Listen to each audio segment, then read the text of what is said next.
ہم نہیں چاہتے کہ پاکستان میں انتشار پیدا ہو اور جو ہے خلفشار مزید بڑھے اس ملک میں، اور عوام کو اور ہمارے کارکنان کو جو سر یہ بتائیے گا اور کہ زیادہ اذیت اور کرب میں سر مبتلا آپ کو بھی کوئی ڈر ہے، کوئی تھریٹس ہیں کہ آپ کو بھی اٹھا لیا جائے گا؟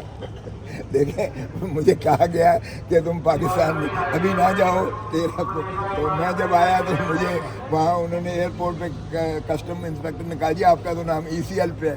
او بھائی میں نے کہا ECL پہ جب جاتے ہوئے مجھے روکنا تھا نا، ECL آتے ہوئے تو نہیں روکتا۔ پھر سارے پیسنجر جو لائن میں کھڑے ہوئے تھے انہوں نے بھی احتجاج شروع کر دیا، تو پھر جب اس انسپیکٹر نے دیکھا تو اس نے ڈپٹی ڈائریکٹر کو بلایا تو اس نے کہا وہ پاگل دیا پترا کدے نال پنگا لے رہے ہیں، ٹھپا مارتے انہوں جان دے اور مجھے انہوں نے جانے دیا۔ آپ کوئی خطرہ نہیں ہے؟ چلا سر نہیں خطرہ، میں نے کہا اگر گرفتار کرنا ہے تو کر لو، میں نے ایئرپورٹ پہ کہا، میں نے کہا اگر گرفتار کرنا ہے تو کر لو بھائی۔